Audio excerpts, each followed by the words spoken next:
Welcome to GM Tips. This is GM Rick here, and getting started on our early morning, up early. I hope everybody's having a great week, and this GM Tips is going to be a little bit more interesting. It's going to dive into a topic I've discussed a couple times lately, and it's pirates. And the reason I bring this up is I think I can do probably a little more deeper dive into a pirate-based campaign or a one-shot or just however you want to do your pirate outing. Now, mind you, there's a lot of funny things out there and some misconceptions about pirates. I think one thing in going into understanding pirates and a pirate-based campaign is why. Why would you want to? And I just think because there's a lot of adventure and fun there. A lot of people love the Pirates of the Caribbean movies with Johnny Depp. A lot of people like things like Black Sails. Black Sails is a great series on historicals, a little more historical, even though it's anything done on movie or TV will never follow the complete historical background of what a pirate's life was really like. Now, mind you, there's a lot of fun and adventure when it comes to piracy. And again, you don't have to be an evil pirate to be a pirate. There are many types. And in looking back, and part of the history of a pirate, if you look at what really started piracy back in the way back days of our history as a world, piracy came about because there were people that felt that they wanted to live a life that was a little bit different, a life of adventure. They didn't want to have to be beholden to any laws or country.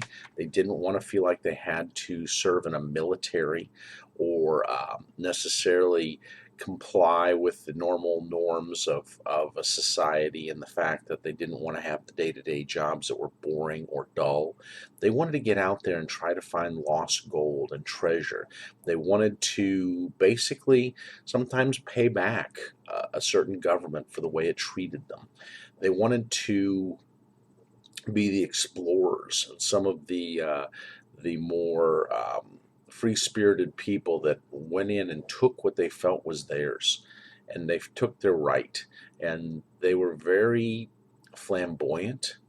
At times, they brought an aura of fear. If you look at Blackbeard, he used to put gunpowder in his beard and would set it afire to seem like he was a devil himself, coming to life.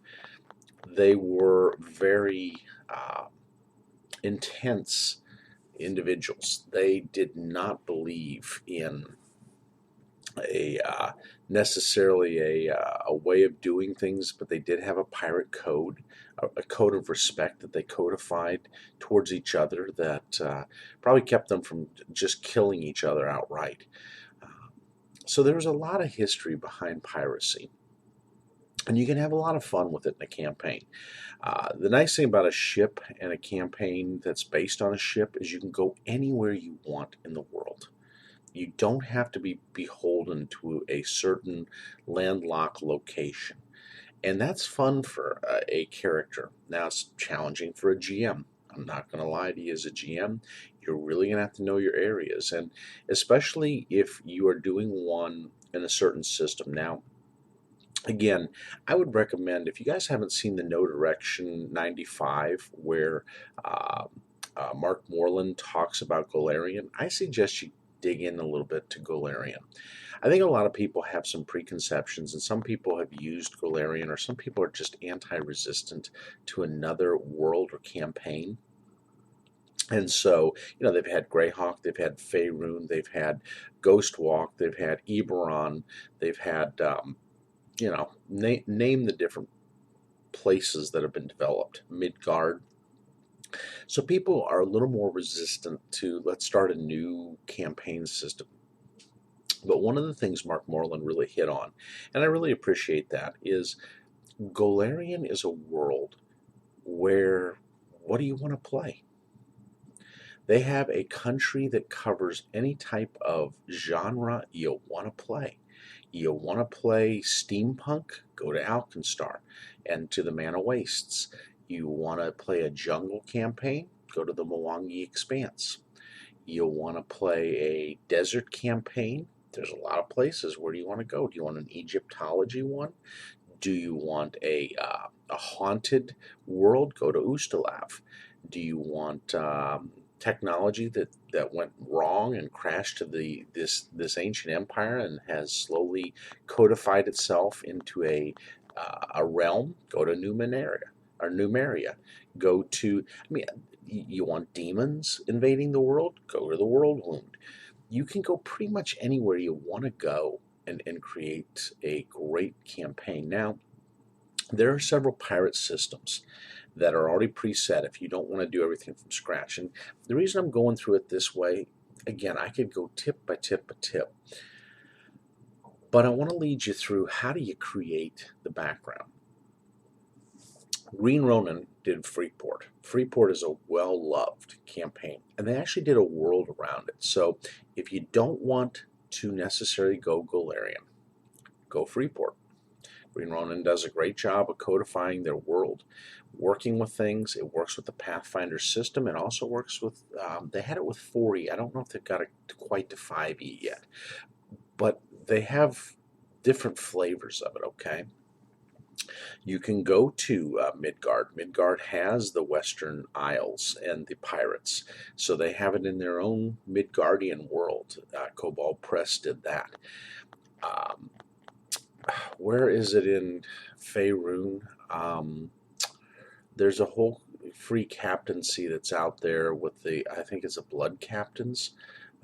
It's been mind you, it's been a while since I played 3.5. It's been almost 6 years, so it's not fresh in my mind, but they have it off the Sword Coast, I believe. There are a set of pirate captains that are not far from Waterdeep, so you can do it there.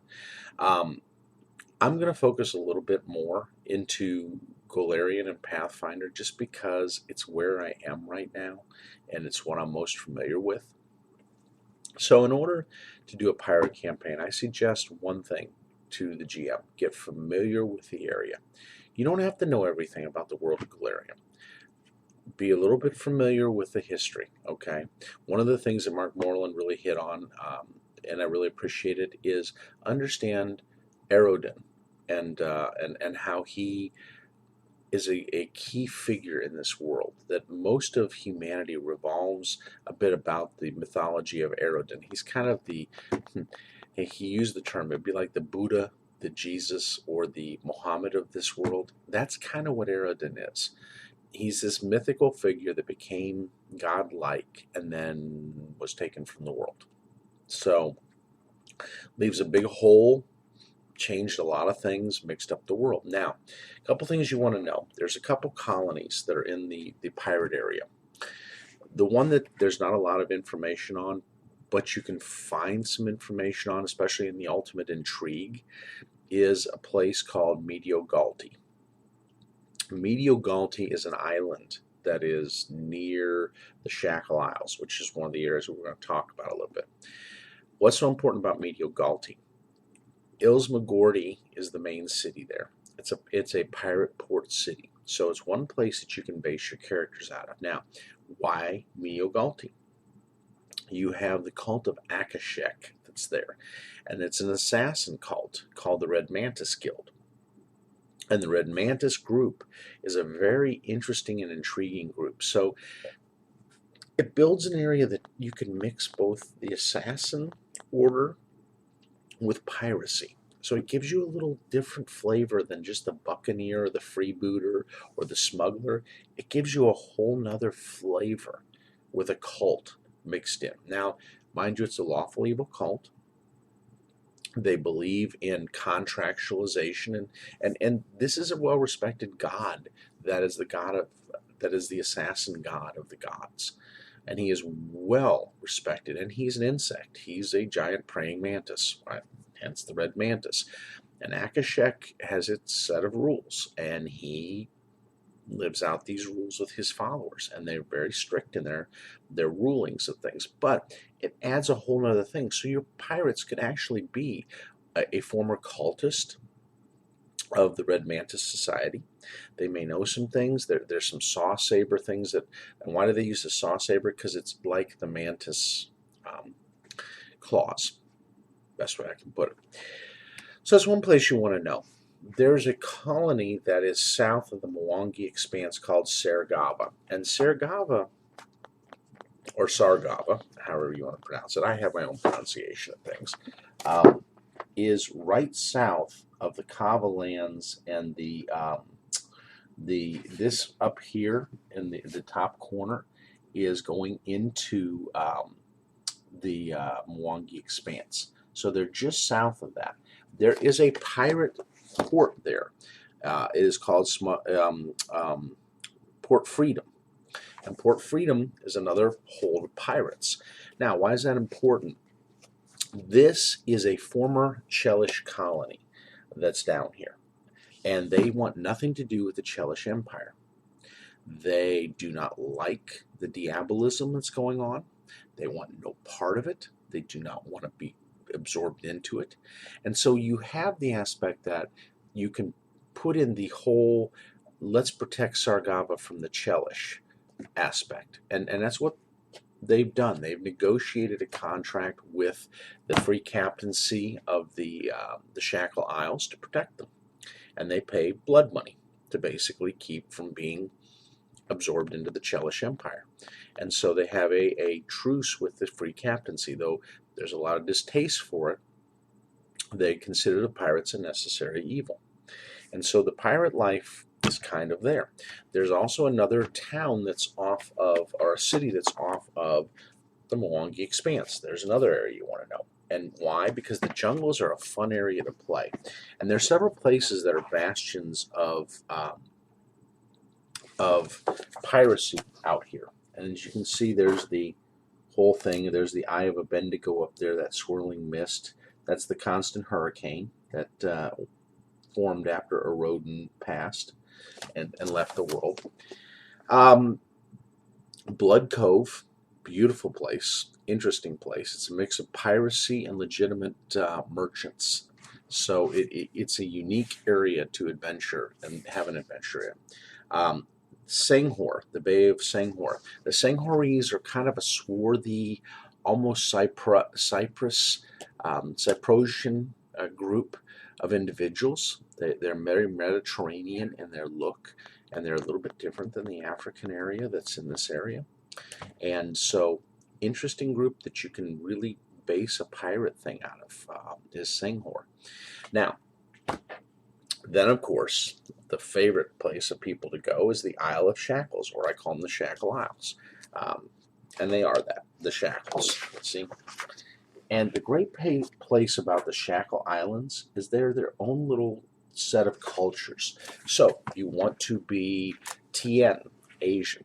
You can go one of two places. You can either be a part of the Ushinawa Islands, which are a little bit more of the Japanese style, or you can go to another place there, which is I just lost them. Senshu Bay.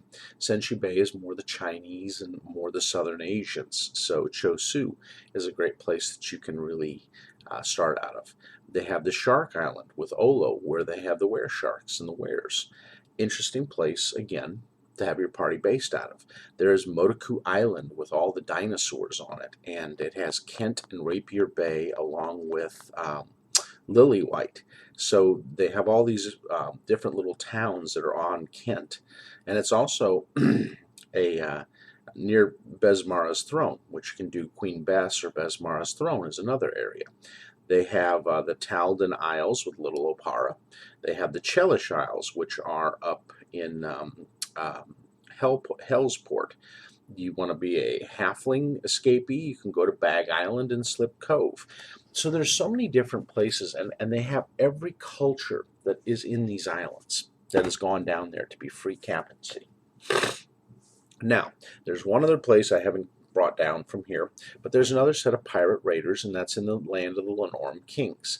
There's an island, the Iron Island, that's off of the coast, and that's where the pirates are there.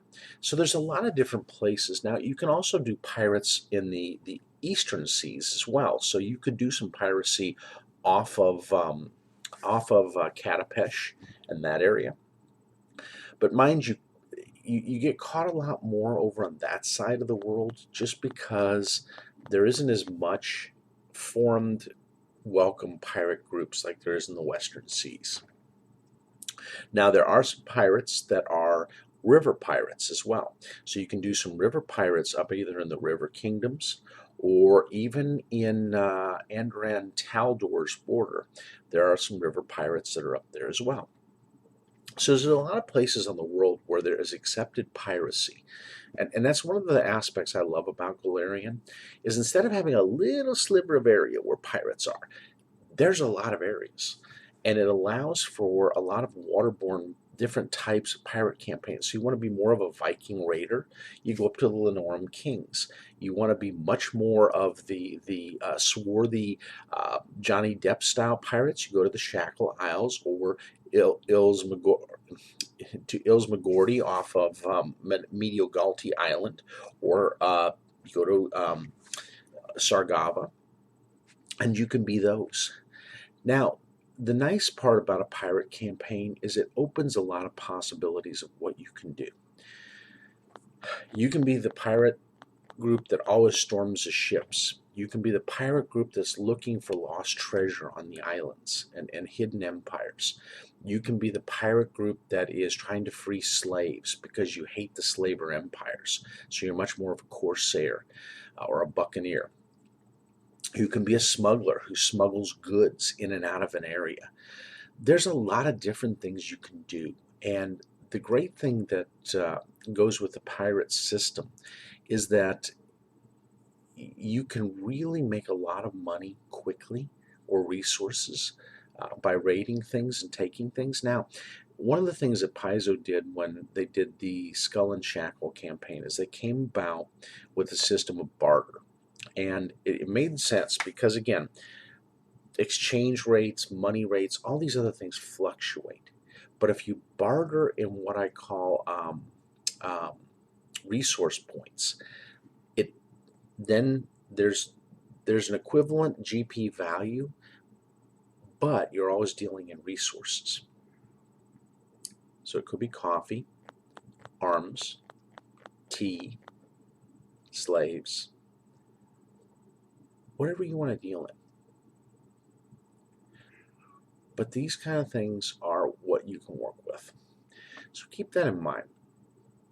So what you want to do is when your party is doing things, think in the terms of resource points. It makes it easier for them to buy ships, do upgrades and retrofits, and everything else. So come up with a system of barter that it doesn't always have to be a gold piece to gold piece negotiation change, unless your party wants to do that and negotiate the funding out.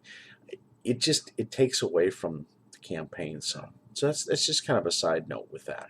Now, so when you pick your area of the world, what you can look at is, do they have a home port of call or are they just stuck on the ship?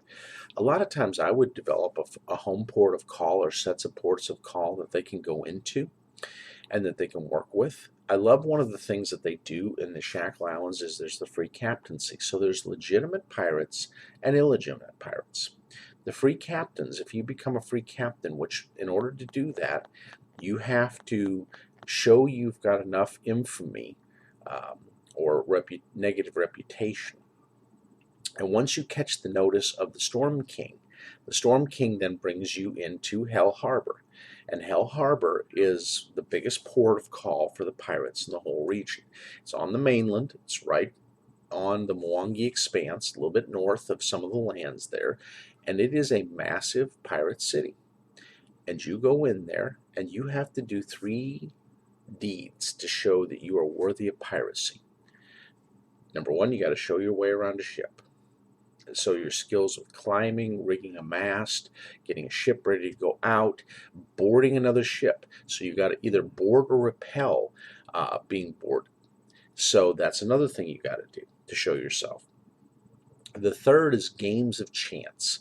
So you do some sort of games of chance to prove that you're a little bit of a shuckster and that you can really do things. Now, you don't want to get caught cheating, but cheating is allowed. So you kind of show your way around bending the rules to be a pirate. There's other things that you can put in there, but the nice thing about it is once you get your free captaincy, then you're legitimate. You can parlay, you can talk to other captains, you can have them stand down if they're looking at attacking your ship. If they are truly a free captain, they have to listen to parlay. They have to. If they don't, then they're frowned upon and they can lose their free captaincy. And there's a pirate council, just kind of like on Pirates of the Caribbean. They have a pirate council that you can sit down and bring your problems to, and they try to resolve it in such a fair way. And so there's some interesting facts there. So whatever you do, whether it's this or Freeport or one of the others, try to set up the legitimate, illegitimate pirate path. It makes it fun for the characters because they have to prove themselves.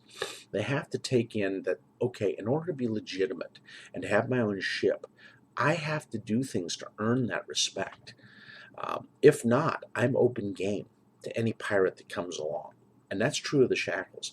If you don't get yourself into the pirate brotherhood or sisterhood and brotherhood, you leave yourself open to everyone. Once you're in the brotherhood, you can call for aid from fellow pirates, and they will come to your aid depending on what goes on. Plus, you got to have a brotherhood that protects you from the legitimate governments and navies that want to destroy you because you are a blight in their view of civilization. So you want to have that fraternal organization that protects and encompasses. So whatever you're doing in that type of campaign, try to create that. Create a similar structure to that gives the players the idea that there is a legitimate brotherhood and sisterhood of pirates. However, there's the illegitimate side too. So until you prove yourself, you really aren't there and you're open and fair game. So keep that in mind. Now, some other things you want to know is you want to understand the nautical aspects of everything. So ship movement, how to create a ship, what is its stats, how do these play into things, ship combat, how do different skills the players have. So some important skills that players must have in order to be pirates are a handful of things, and let me give those to you. In Pathfinder, there's the profession, okay, that you can have. Now, I believe there's a similar thing in D&D 3.5 or 5e. There isn't 3.5, where you do a profession, and one of the professions is a sailor. So you need to understand a boat and the seas. Otherwise, you are a greenhorn coming in, and you don't understand. And so then you're at the mercy of just your raw stats. So makes it hard when you're at the raw mercy of just your dexterity versus storms and other aspects of sailing a ship. That's hard. Whereas a profession sailor says, I took up my profession of sailing, and it gives you different modifiers and bonuses that will help you to do better at sailing a ship. Climbing skill. Why? Because you're going to be a rig monkey. You're going to go up those masts and up the rigging on the ship to drop the sails and set everything up, or bring the sails in if there's a storm, or maybe to man the stations if something breaks during the storm. How do I deal with it? You've got to have that climb skill to get up there. So keep that in mind. Climb is a huge deal. Acrobatics doesn't hurt either. Acrobatics can also be used in place of climb in some cases, especially if you have to jump out of the way of, falling rigging and other things that could be going on during a battle or a storm. You want to have acrobatics. The other skill that's really, really, really important is swimming. A lot of people don't put points into swimming, but by God, you're out in the middle of an ocean, you better know how to swim. Because you're going to have to fight against as players, you got to fight against the currents of the ocean, which is not easy. And so you're going to have negatives in going in. So you don't want to use just a raw stat score to have to deal with that. As a GM, lay out these things to your players. Say, hey, you know what? Just some things that you may want to keep in mind. You want to have swim. You want to have proficient sailor. You want to have climb. Survival is another skill that's important, especially if you get marooned. You have to be able to survive. It allows you to track. It allows you to find food. It allows you to forage. It allows you to stay alive out in the wild. So survival is a real key skill, especially in Pathfinder and 3.5. Now, in D&D, there may be a different skill than survival that you have to work with in 5e. So just keep that in mind. Another skill that's really important are the knowledges, knowledge engineering, so you can make your way around a ship and be able to be creative, especially if you got to repair the ship. Knowledge geography, another important knowledge, because it allows you to navigate and become a navigator on a ship.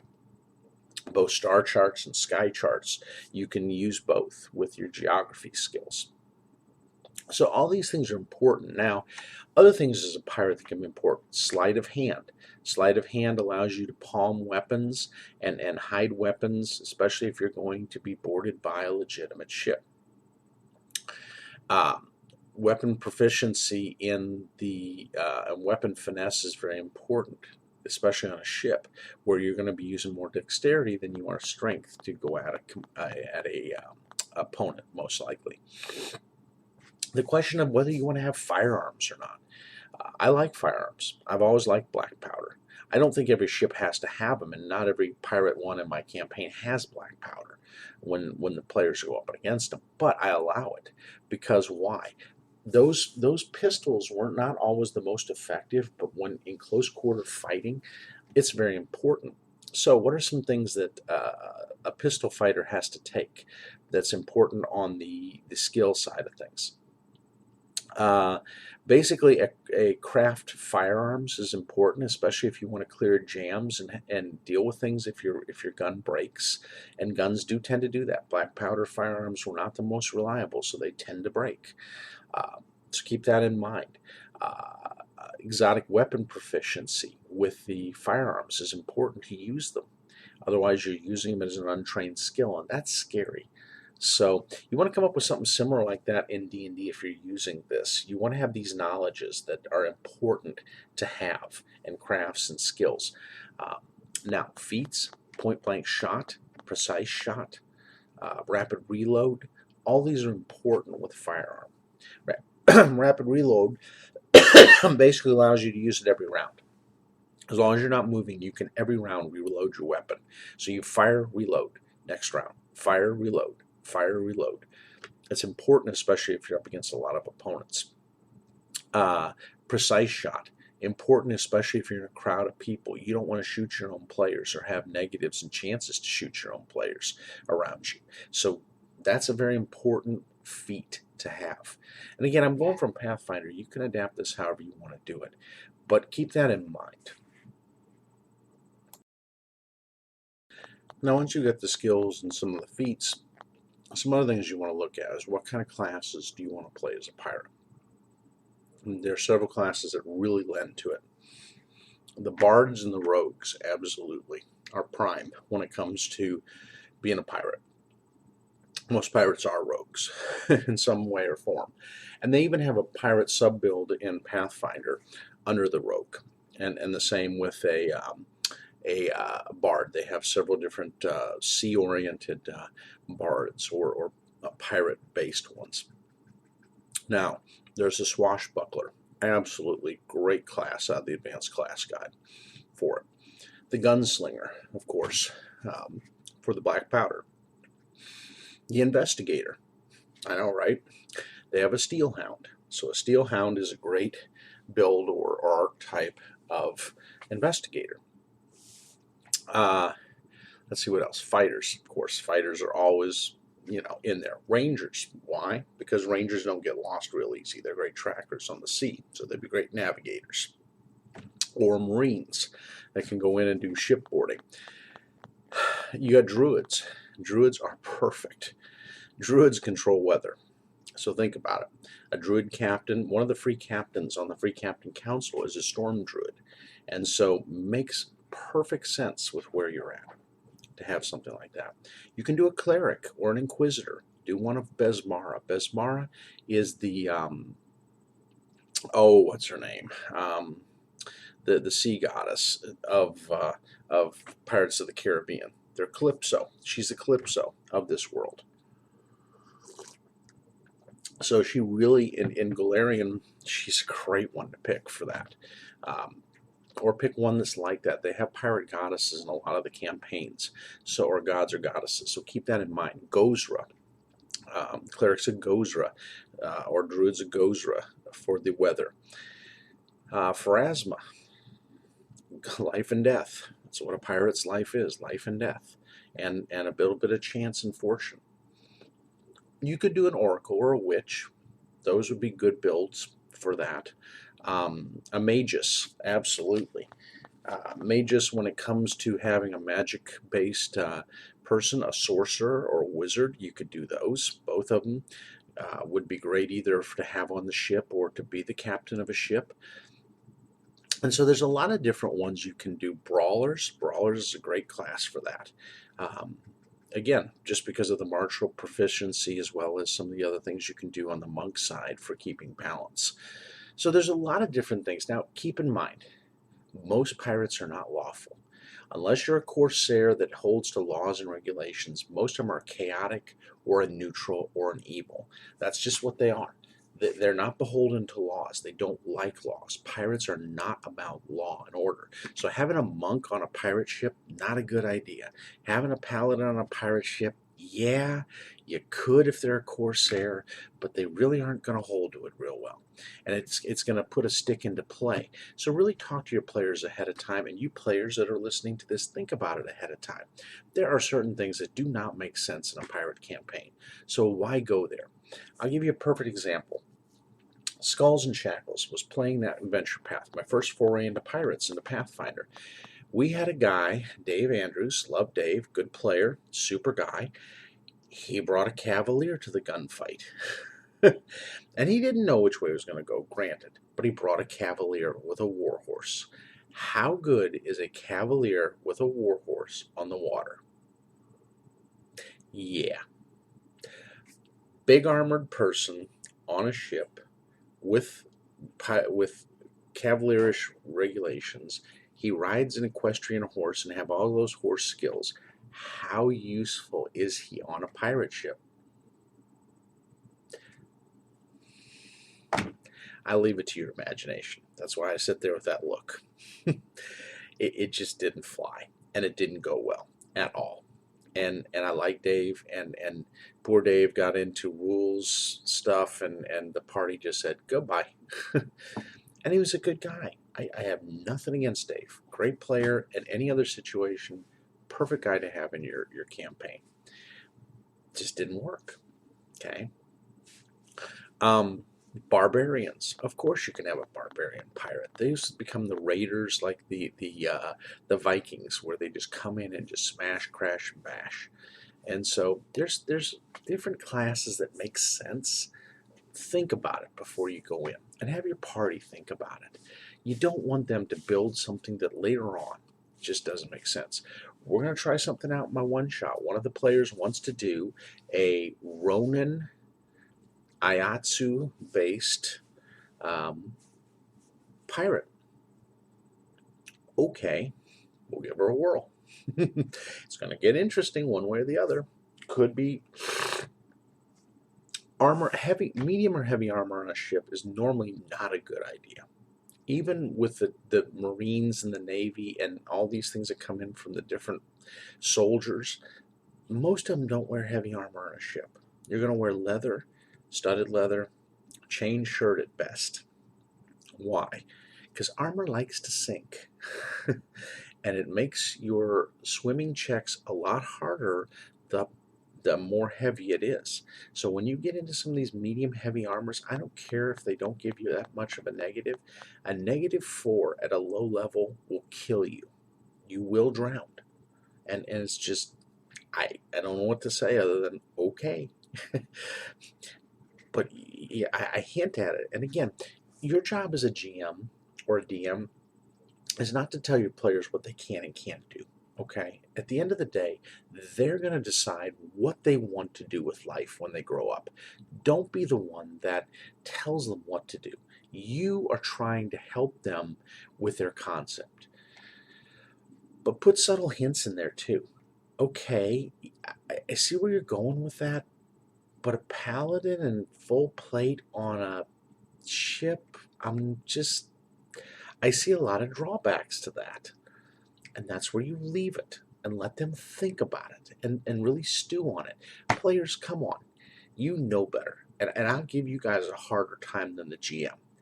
You're going on a friggin' ship in the middle of the ocean in heavy armor.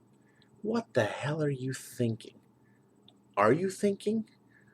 I mean, let's be real here, and I'm going to lay it out. Some of you guys who want to metagame and have fun with things, I get it. Don't. Just don't. You want to play a pirate campaign with something that's pirate-like. Don't go for the thing that's not pirate-like. It's just, it really messes the game up for everyone. And yeah, I get it. You want to be different. You want to be your own person. You want to do your thing. I'm all about that to a certain level. But come on. I mean, let's think for a few seconds there, okay? You just got to take that moment to step back and go, yeah, I'd love to play that. That just doesn't make sense there. Let me try this instead. And that's much better that way. You're going to have a lot more fun if you orient it towards what you're doing in the whole campaign. Even if it's a one-shot, think about it. I had a player for the one-shot, and I love her concept. She wants to do an aquatic elf. Thumbs friggin' up. Why? You fall in the water, you can breathe the water. No biggie. You're adapted for it. You can use weapons in the water for combat. Gee, you fall in with the sharks, you can be just as nimble fighting the sharks. Not like a landlubber trying to use a weapon in the water that doesn't swing. And mind you that's something else you got to keep up as a GM and players. What medium are you in? On a ship, certain things are greatness. In salt water, try swinging a cutlass. Doesn't work. At best, you jab, maybe, and at major reductions. So having something that's oriented to water combat is a great asset. So have your ship-based weapon, your water-based weapon, because bound to happen, you're going to go into the water. Every sailor takes a dive into the sea, and you're going to have to deal with the consequences if you don't have something to fight. Potions of water breathing, always a plus. Most ships have them. Not all of them, but most do, because they know that some of the wrecks and some of the treasure is at the bottom of the ocean. And so you want to really come in prepared. Now, for second level, you're not going to have all these things. You got to watch your money. But having certain things makes sense. Now, how many clerics are you going to see in a pirate campaign? Not a lot. There are some. Curing potions and potions of curing disease and curing other things like that, very important in a water campaign. Very. Because you're going to go to islands. What islands have? Mosquitoes and diseases. Love it or hate it, tropical environment, disease. Okay? And that's something as a GM you got to get used to. And there's a whole section in the Heart of the Jungle that talks about disease and all the different types of diseases. Let me show you. Beautiful section on this. Love it. One of the first sections, actually.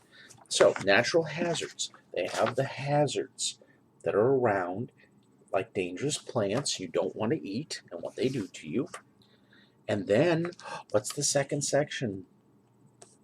Diseases and infections. And they even have descriptions of them and what they do.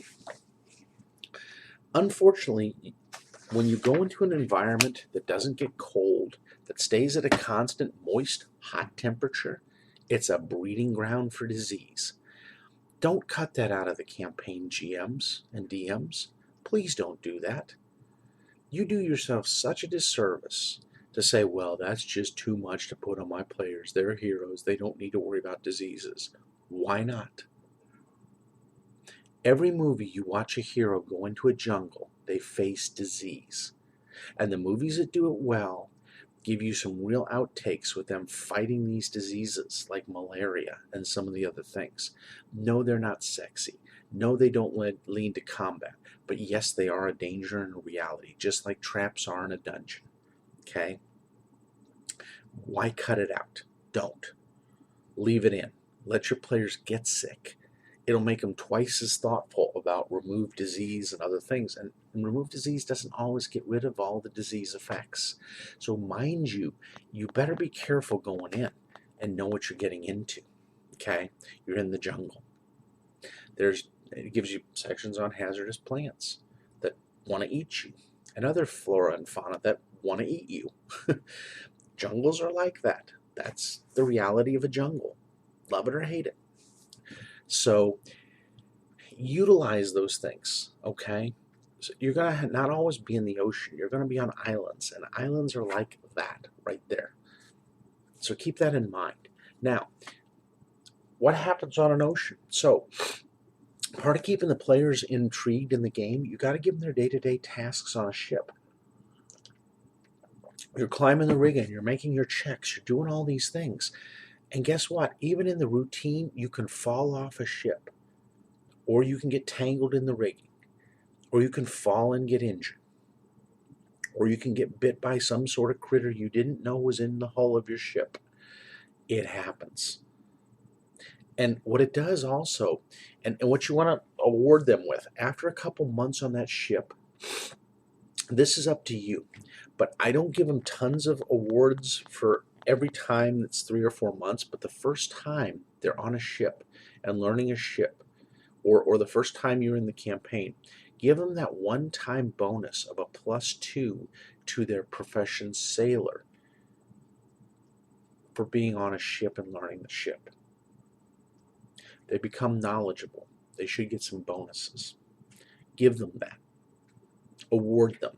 Make the doldrums of what you're making them do in that campaign worth it to really follow through with. So keep that in mind. Have those routine tasks, and then roll those encounter checks, not just for water creatures and monsters and other counters, but for storms. Oh my gosh, you want to see some of the most crazy movies. Watch them go through the storms and try to stay alive. You watch in Pirates of the Caribbean, there's a lot of people get washed off the ship in storms and die. So it is make it into a event, and not just one set of checks, multiple checks. Every so many minutes, your sailors need to be making checks to stay lashed onto that ship. They can't lash themselves to something because they got to keep that ship functional. So it means they're going to get waterlogged. They're going to get fatigued. They're going to go through all that. At the end of that whole storm session, give them fatigue. They've got to rest, but they got to feel good. So they go down and have some rum, some watered down rum.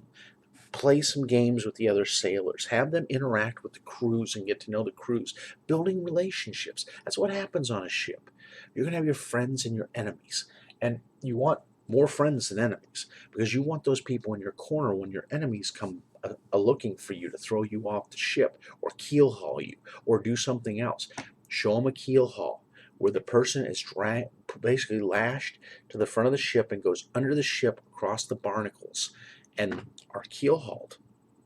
That's nothing promotes discipline among your players than seeing a person get keel hauled and live. They will march to that tune. And not that you're trying to make them into automatons. It's just the fact that on a ship, you have to obey authority. And that's, even the most chaotic pirates understand there's a structure on the ship, and you have to live by it. You may not love it, you may hate it, it may stifle your style, but it is what you do to keep that ship functioning. And so those kind of things are really fun if you make them fun. And then the raiding and the boarding of the ship. Teach them how to board a ship. That's what pirates do. They throw out a dinghy and they teach them how to board a ship and climb lines and do the riggings and throw grapnels and pull the ship to them and lash it together and have the boarding pikes and everything else to repel the invaders. All that stuff is a part of it. So make those scenes just epic where they're coming together. Ship combat, ramming of a ship, firing of cannons, firing of ballistas, firing of catapults. All cool stuff. And keep that in mind. That's where your knowledge engineering comes into play, is with siege engines, because you're going to have those on a ship if you don't have black powder cannons. It's just the way of life, and they're easier to get and cheaper than a black powder cannon. Less accurate, but they get the job done. So keep that in mind. Those are things that when you're working with a ship, you start out with a base ship, and then you have to fit it with what's available in space. Keep that in mind. Pirate ships, you want to know the ins and outs of them. And you want to give the party, especially if they take a merchant ship and are converting it, what do they need to make it a pirate ship? Well, you got to change the plane of the ship, the bow plane. So when people view it, they don't think, hey, that's the Mercy, or that's the Investigator, or that's the Dominator. You have to take it into a squib shop where they're going to turn around and make that ship look different. So it's going to be costs and resources to do that. You can't just take a ship and then run with it if you don't want to be identified. They identify you as that merchant ship. They're coming after you with a vengeance because you are pirates. And that's, 2 flags. Have a legitimate flag of some nation and then a pirate flag. So that way, when you don't want to be identified as a pirate, you're a merchant ship.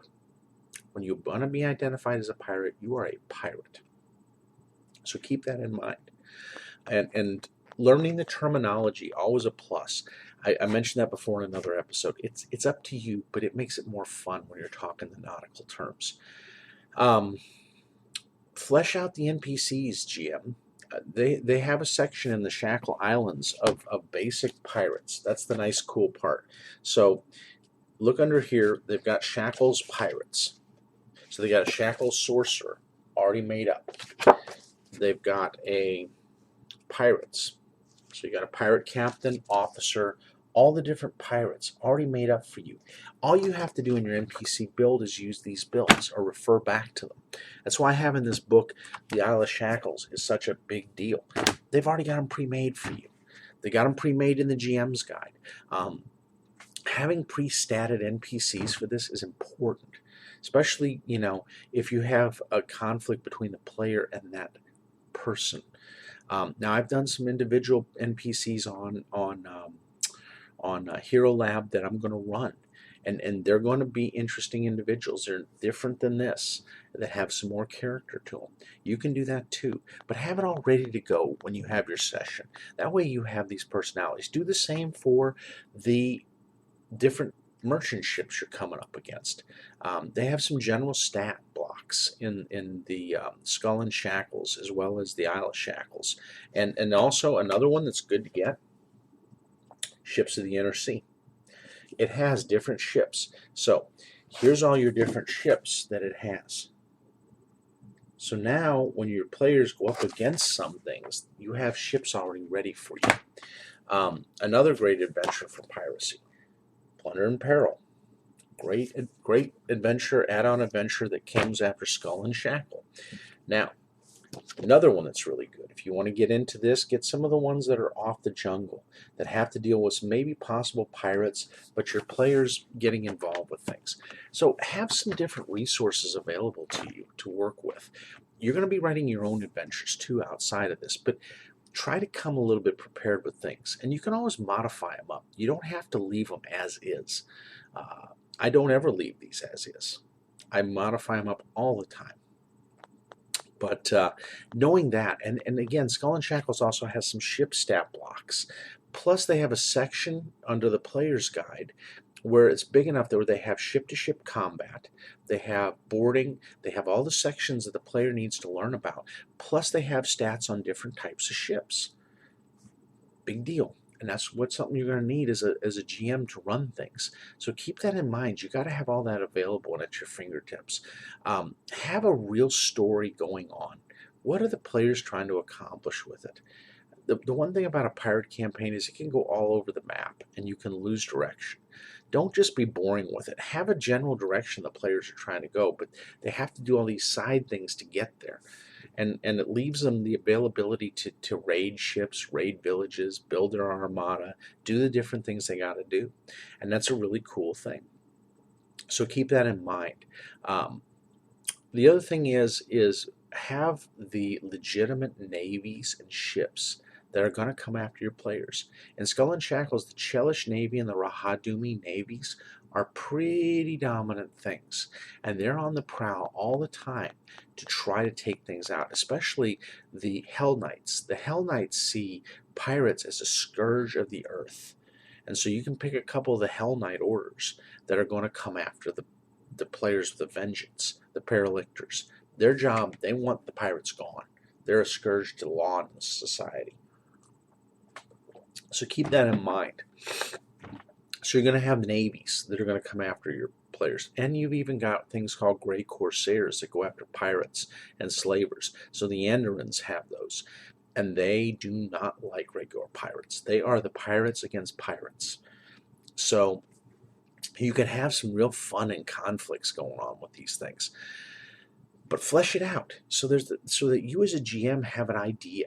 Don't go into this blind. You don't want to run one of these blind. I'm telling you from experience. The more you know, the more you collaborate. Get with other GMs and collaborate. Go onto the Paizo website and look things up under pirate campaigns or under D&D or wherever sites. Go to Wizard site and look at what they say about it. But be prepared. Don't put yourself into a situation where you're going to be regretting things. You really and truly want to understand things. Now, players, get to know your area. Why is your player, and these are a couple questions you with your characters need to answer. Number one, in your background, what led you to the idea of piracy in the first place? Was there something that led you down a path to where you wanted to become a pirate? Oh, not just because I was sitting on the dock and a pirate sounded cool, so I decided to go with a pirate. Come on, folks. The navy of a foreign country killed my parents while they were on a journey. This really incensed me at this navy, and I want to do everything I can to take things out on this nation because they didn't protect my parents when necessary. In fact, they killed my parents. So payback time.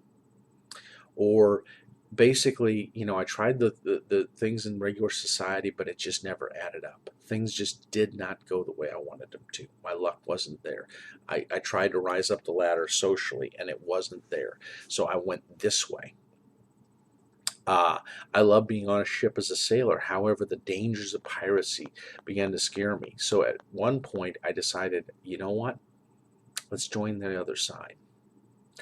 Or I was a freed slave. I was on a slave ship, a slaver galley, and this pirate ship came in and they freed me. So I had the choice to have my own freedom in my own life. So of course I ran to it and took it, and I became a free, a pirate of the inner sea.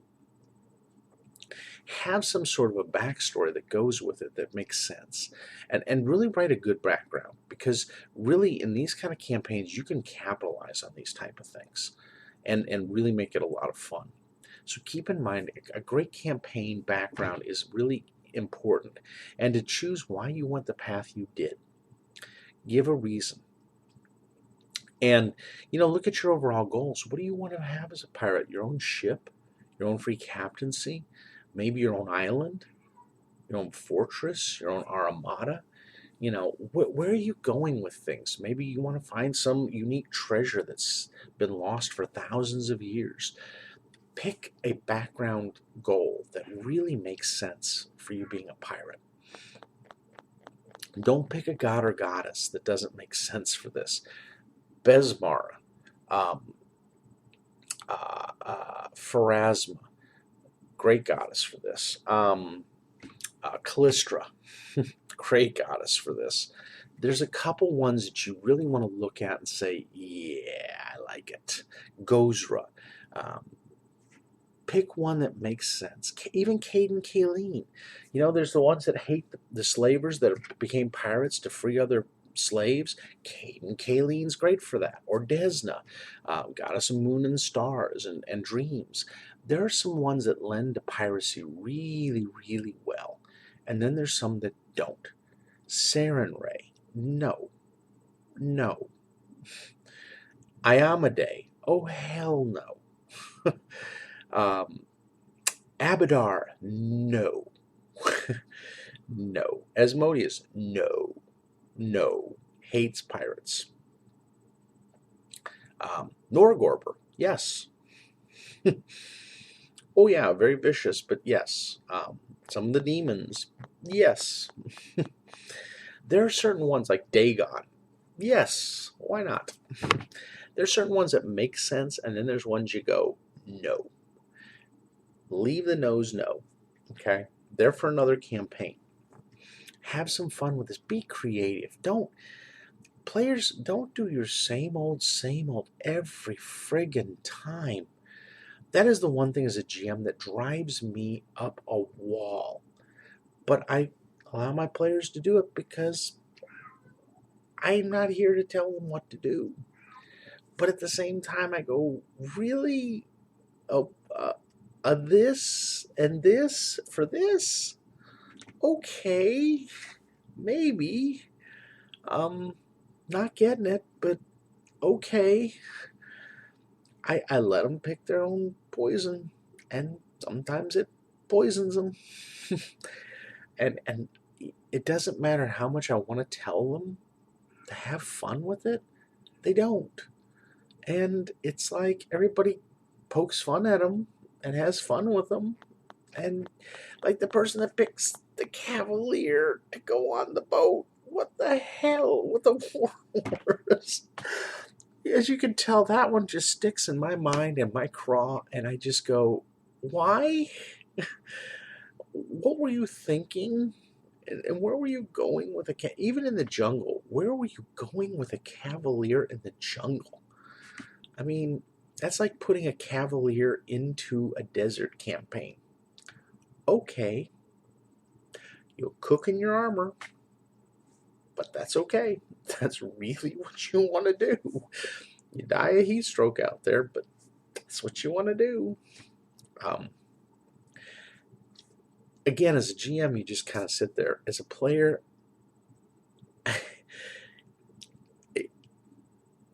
I'm sorry, it just escapes me. Your logic escapes me, and it probably will till the day I'm dead.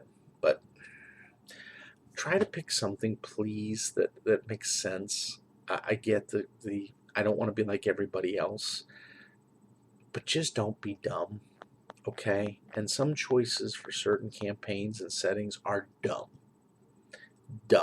as a brick, and you can justify it however you want, but it's dumb as a brick. And then you wonder why your character dies. And I sit there and I go, you wore full plate on a ship. Okay. And you brought no spells to keep you buoyant.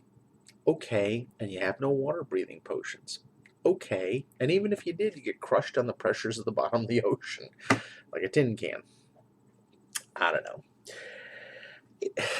There's a logic that just continues to escape me.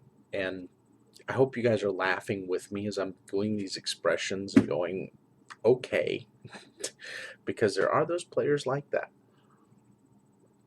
And don't get me wrong, I love you guys. I really do. Even players like that, I love you guys. I really and truly do. It just understand if your logic escapes me, because it does. And I don't know, common sense has to come in at some point, at least I hope, but maybe not.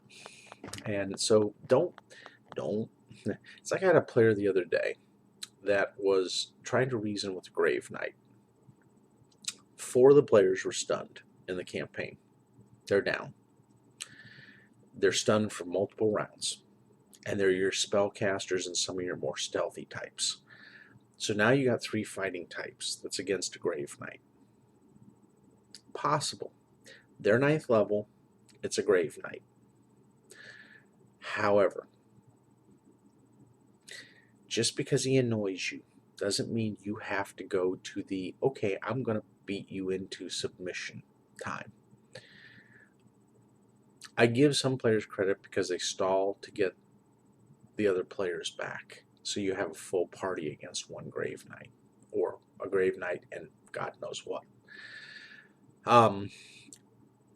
But the ones that are quick to rush in and just play their character as well, that would just annoy me. I'm going to jump in and hit it. Okay. And when they can't resurrect you and you become part of his undead army, no problem. And you want to roll up that next character so bad? Fine. But you're going to not be just rolling up one. You'll be rolling up 2, 3, and 4 because you're going to keep walking face first into that wall. And I don't know what to tell you. You want to be this or you want to be that. At the end of the day, GM, you can't make a player have fun. And you can't make them pick something that makes sense. Always. Sometimes you just got to let them walk into the brick wall. And so, and try to soften the blow as much as you can. So just keep that in mind, guys. When you're creating things, think. I mean, really. And I know I'm being kind of derisive, but it's because I've seen some really stupid things go on that didn't have to happen if people just thought.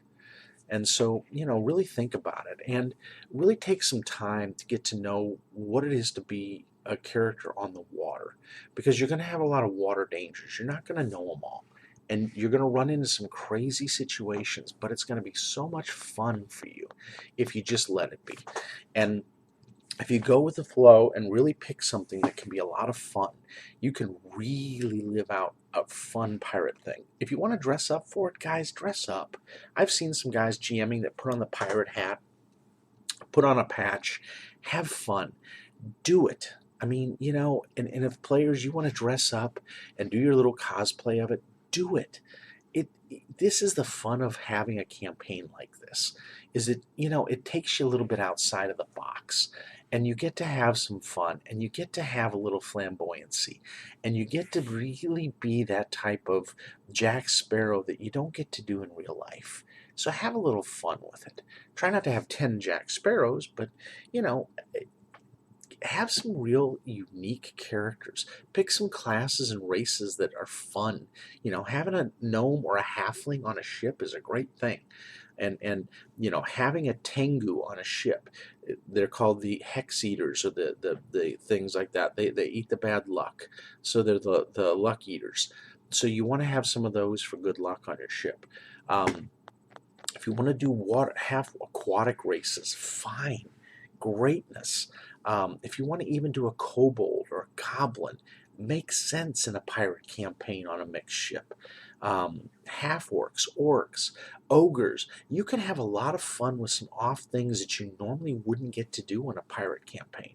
And so have some fun with it. And GM, let them have a little fun with it. As long as they're not outrageous, let them have some fun.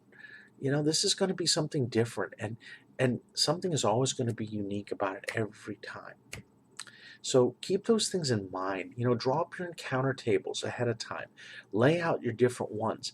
If a CR rating comes up that doesn't match the party and challenges them too much on a challenge rating, then pick something else around it that they can live with.